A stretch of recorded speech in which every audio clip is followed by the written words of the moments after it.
माता की, भारत माता की, भारत माता की। छत्रपती शिवाजी महाराजांचा, छत्रपती शिवाजी महाराजांचा, भारत रत्न डॉक्टर बाबासाहेब आंबेडकरांचा, भारत रत्न डॉक्टर बाबासाहेब आंबेडकरांचा। जय श्रीराम, जय जय श्रीराम। आज या ठिकाणी देशाचे गृहमंत्री आदरणीय अमित शाह साहेब आपल्या अमरावतीमध्ये येत आहे।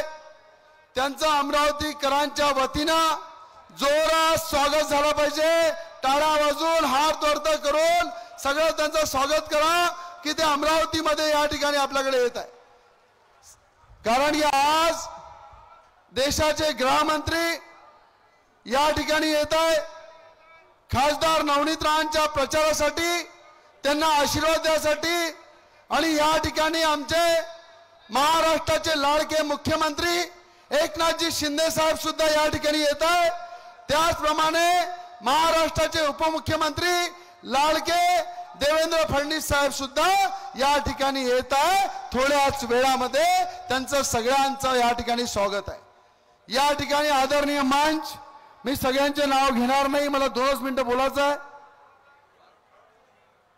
पण या ठिकाणी सगळ्यांना मी आशीर्वाद घेतो, वंदन करतो आणि स्वागत करतो सगळ्यांचं।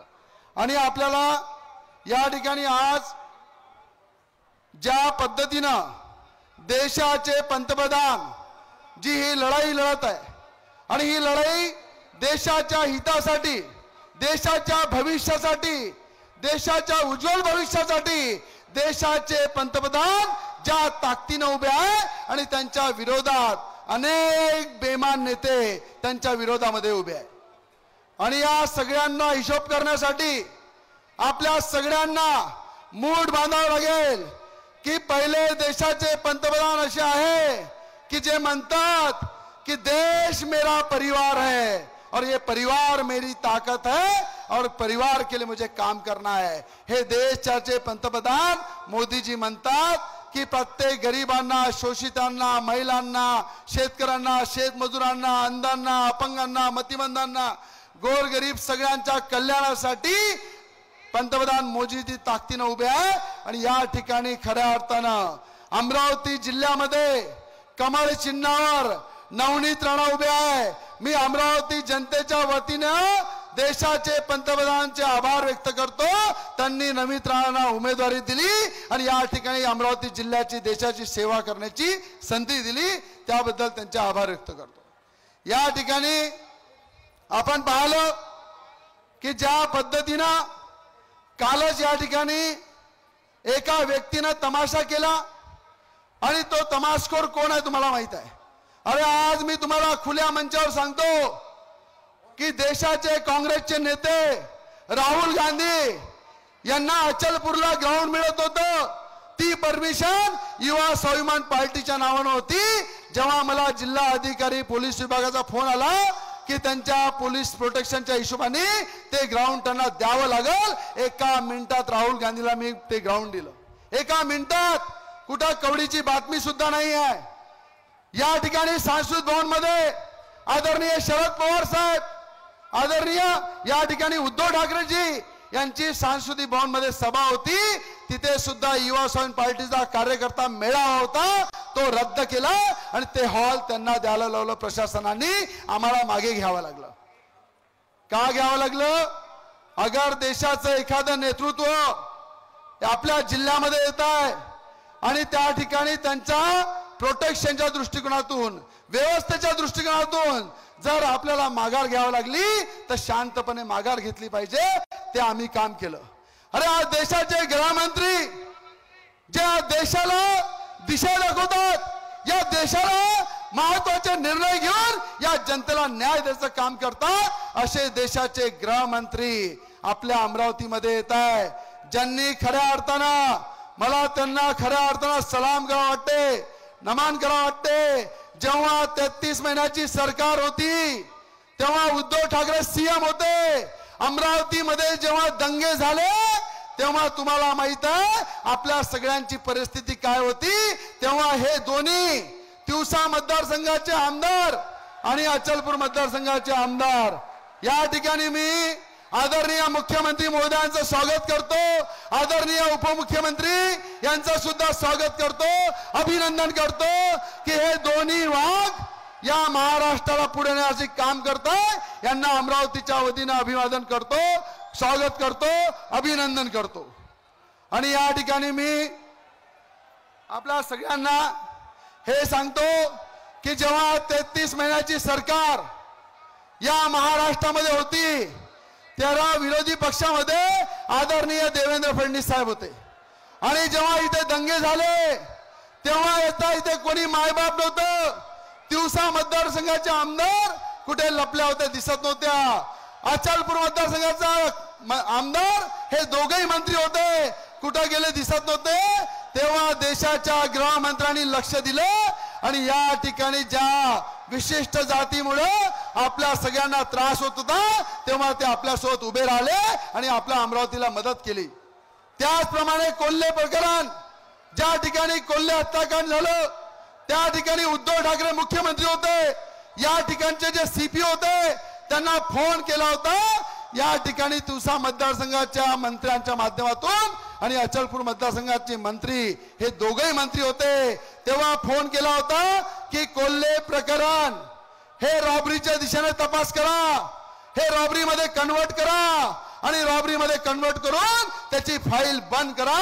पण जेव्हा नवनीत राणा दिल्लीला गेल्या आदरणीय देवेंद्र फडणवीस साहेबांनी गृहमंत्री अमित शाह साहेबांशी बोलले आणि त्यानंतर NIA ची टीम आली आणि टीम आल्यानंतर त्यांनी पुन्हा पर्दाफाश केला आणि पर्दाफाश करून 12 आरोपी आता जेलमध्ये आहे, त्या सलाखाच्या अंदर आहे आणि कोल्हे परिवाराला न्याय देण्याचं काम त्यांनी केलं।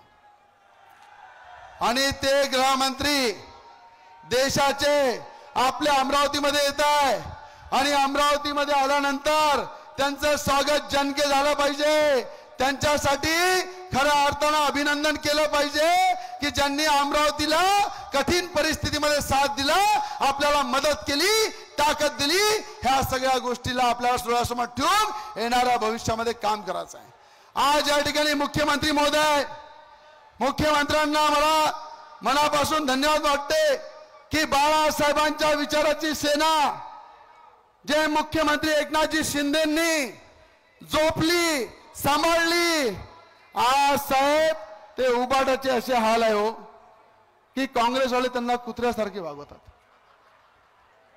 एका मर्दाची सेना बाळासाहेबांच्या विचाराची आणि मर्द मुख्यमंत्री म्हणून बाळासाहेबांचे विचार तुम्ही समोर घेऊन जाता, हा आम्हाला अभिमान आहे की या ठिकाणी तुम्ही बाळासाहेबांचे विचार कायम ठेवले, बाळासाहेबांची दिशा जी दाखवली ती कायम ठेवली आणि खरं हिंदुत्व घेऊन तुम्ही पुढे निघाले आणि मोदीजीच्या विचाराला ताकद देण्याचं काम केलं। त्याबद्दल मुख्यमंत्र्यांचे मी मनापासून आभार व्यक्त करतो की बाळासाहेबांची खरी शिवसेना जी आहे ते एकनाथजी शिंदेसोबत आहे, खरा कार्यकर्ता जो आहे तो एकनाथजी शिंदेसोबत आहे। आज तुम्हाला माहित आहे संजय राऊत आले होते त्या दिवशी, साहेब काँग्रेसच्या दरबारात जसे नाचतात लोक तसे संजय राऊत नाचत होते। त्यांची शैली अशी होती की मी तुम्हाला सांगतो की बाळासाहेबांनी सांगितलं होतं की जेव्हा माझ्या शिवसेनेची काँग्रेस होईल तेव्हा मी ते दुकान बंद करून टाकेल। पण आज काय हाल झाले, उद्धव ठाकरे म्हणतात की सोनिया गांधी आमच्या नेत्या आहे आणि हा 3 पट संजय राऊत हा म्हणतो कि सोनिया गांधी, राहुल गांधी ये देश के हमारे नेता है। अरे आज तुम्हाला सांगतो जर बाळासाहेब असते तर संजय राऊतच्या कमळल्यात एक लात मारली असती आणि लात मारून त्याची हकालपट्टी पक्षातून केली असती। साहेब आपल्याला विनंती आहे, खऱ्या शिवसेनेसोबत हे किती जरी यांनी विनंती केली आम्हाला यायचं आहे, अशा लोकांना तुम्ही बाळासाहेबांच्या विचाराच्या सेनेमध्ये घेऊ नका। हे बदनाम झालेले आहे, दागी लोक आहे, यांना ते सोनिया गांधीच्या दरबारातच राहू द्या, यांचा हिशोब ही जनता करणार आहे। म्हणून या ठिकाणी मी एवढीच विनंती करतो की राज्याचे उपमुख्यमंत्री या ठिकाणी देवेंद्र फडणवीस साहेब उपस्थित आहे। मी या ठिकाणी महिलांना, ज्या माझ्या महिला आई बहीण या ठिकाणी उपस्थित आहे, मुख्यमंत्री साहेब सुद्धा उपस्थित आहे।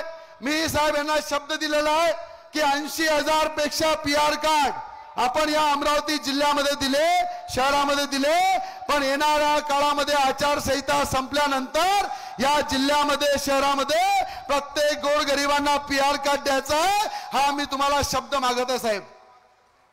शिंदे साहेब आणि देवेंद्र भाऊ की मी आपल्याला विनंती करताय की आमच्या महिलांना पंतप्रधान आवास योजनेचा लाभ मिळत आहे, पण त्यांना PR कार्ड नसल्यामुळं त्या सगळ्या वंचित आहे। तर माझी विनंती राहील, आचारसंहिता झाल्यानंतर पहिली बैठक लावून या सगळ्यांना PR कार्ड द्या आणि आपल्या हक्काचं घर मिळवून द्या, एवढी मी विनंती करतो। पाहिजे तुम्हाला हात वर करा, पाहिजे की नाही पाहिजे? सगळ्यांना पाहिजे ना? आणि तुमचे मी धन्यवाद मानेल की रेडिएशनच्या रेट प्रमाणे जे आपले प्रत्येक गोरगरिबाचे 1.25 लाख रुपये जे त्यांना भरा लागत होते ते तुम्ही माफ केले राज्य सरकारने। आता 1000 रुपयाच्या अंदर या गरिबांना PR कार्ड मिळते, हे सुद्धा एक मोठं काम राज्य सरकारने केलं, त्याबद्दल मी त्यांचे आभार व्यक्त करतो। या ठिकाणी अनेकदा तुम्ही काम पाहिलेलं आहे। हे जे उमेदवार आहे दोन्ही उभे, या दोन्ही उमेदवारांना एका साईडला ठेवा आणि नवनीत राणाला एका साईडला ठेवा। मला तुम्ही सांगा, दर्यापूरचा आमदार कधी या ठिकाणी 2 नेते आमचे बसले आहे, कधी त्यांच्याकडे एक पत्र सुद्धा दिलं नाही, कधी त्यांच्या समोर एक मीटिंग सुद्धा लावली नाही आणि विधानसभेमध्ये कधी तोंड सुद्धा उघडलं नाही। आणि दर्यापूरची जनता म्हणते हे पार्सल वापस घेऊन जा। जर त्या मतदारसंघातली जनता म्हणते पार्सल न्या, तर ते पार्सल दिल्लीला गेल्यावर काय दिवा लावणार आहे? काही दिवा लावणार आहे काय? दिल्लीला गेल्यावर दिवा लावणार आहे काय? म्हणून ते पार्सल विधानसभेपर्यंत तिथंच ठेवा, बाकी त्याची रवानगी आपण नंतर करू। म्हणून सगळ्यांना विनंती आहे। आणि एक अजून आहे उमेदवार ज्यांनी काल त्या तमाशा केला इथे, मी साहेब राहुल गांधीला ग्राउंड दिलं। मी या ठिकाणी उद्धव ठाकरे आले होते आणि त्या ठिकाणी आपले पवार साहेब आले होते, त्यांना मी हॉल दिला। माझा जो रिसिप्ट आहे, कुठलं नाटक केलं नाही, मी 1 मिनिटात दिलं। आणि त्यांनी जे काल नाटक केलं, त्यांचा उमेदवार जो आहे तुम्हाला माहित आहे, 12 वाजता झोपेतून उठते, संध्याकाळी अनार पडला तर ग्लासला ग्लास लावते आणि थोडी रात्र झाली तर जुवा खेळते। असे उमेदवार दिल्लीमध्ये जर गेले, त्या दिल्लीमध्ये या देशामध्ये पार्लमेंटमध्ये विद्वान लोक, अभ्यासू लोक आपल्या क्षेत्राचा एक आवाज उचलून क्षेत्राचा विकास करण्याच्या मागण्या करतात आणि मजबूत आवाज त्या ठिकाणी असला पाहिजे। आणि तो मजबूत आवाज 5 वर्ष तुम्ही नवनीत राणाच्या रूपामध्ये पाहिलेला, आणि जे विकास कामं मोदीजींनी या जिल्ह्याला दिले ते आयुष्यभर आम्ही विसरू शकणार नाही आणि आणखी पुढे नेण्याचं काम येणाऱ्या 5 वर्षामध्ये करू, हे आपल्या सगळ्यांना मी या ठिकाणी सांगतो। या ठिकाणी तुम्हाला माहित आहे की आपण ज्या उमेदवाराचा आज यांच्या उपस्थितीत, सगळ्याच्या उपस्थितीत आपण सगळे या ठिकाणी या 24 तारखेला आज जे इथे प्रचार खतम होणार आहे त्याची सभा आहे।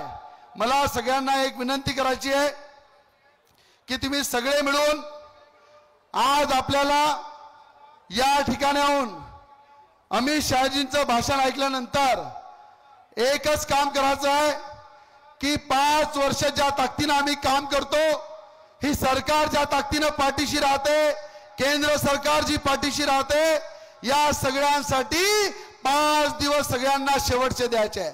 5 दिवस सुद्धा राहिले नाही, आता 3च दिवस राहिलेले आहे। 3 दिवस तुम्हाला द्यायचे आहे, 3 दिवस तुम्ही द्या। मी तुम्हाला यांच्या साक्षीने सांगतो, नवनीत राणा पूर्ण 5 वर्ष तुम्हाला देईन, हे वचन तुम्हाला मी या ठिकाणी देतो की 5 वर्ष तुमच्या सगळ्यांचे प्रश्न या ठिकाणाहून दिल्लीला घेऊन पूर्ण या अमरावती जिल्ह्याचं नाव उंच करेल हा विश्वास मी तुम्हाला सांगतो। आणि ज्या लोकांनी मला दम दिला की रवी राणाला खलबत्त्यासारखं कुटतो, मी त्यांना सांगणार जेवढं कुटाचं आहे कुटून टाका। अरे उद्धव ठाकरे जेव्हा सीएम होते त्यांनी नखापासून तर केसापर्यंत पूर्ण माझ्या चौकशा केलेल्या आहे। आता कोणती चौकशी बाकी राहिली नाही आहे। जे करायचं आहे ते करा, जिथपर्यंत ही जनता माझ्या सोबत आहे माझ्या केसालाही धक्का कोणी लागू शकत नाही। म्हणून या ठिकाणी ज्या गोरगरिबांची ताकद, ज्या गोरगरीब सर्वसामान्य जनतेची ताकद छत्रपती शिवाजी महाराजांच्या विचारांनी, डॉक्टर बाबासाहेब आंबेडकरांच्या विचारांनी जे माझ्या रक्तामध्ये आहे त्या रक्ताने मी काम करील आणि शेवटच्या क्षणापर्यंत गोरगरिबांशी लढत राहील हे तुम्हाला या ठिकाणी सांगतो। आणि पुनश्च या ठिकाणी सगळ्यांचा आशीर्वाद घेऊन आपण सगळे मिळून नवनीत राणाला आशीर्वाद द्याल। हात वर करून सांगा आशीर्वाद देणार आहे ना, पक्का आहे ना? मोदीजींचे हात मजबूत कराल ना, आशीर्वाद द्याल ना? सगळे महिला तिकडे पूर्ण ताकदीने देणार आहे ना? पण हाच आशीर्वाद आपला सगळ्यांचा घेऊन नवनीत राणा दिल्लीला जाईल आणि आपल्या सगळ्यांचे प्रश्न मांडेल आणि आपल्या अमरावती जिल्ह्याला पुढे नेईल एवढा विश्वास देतो। आणि आपल्या सगळ्यांचा आशीर्वाद घेऊन मी रजा घेतो। जय हिंद, जय महाराष्ट्र।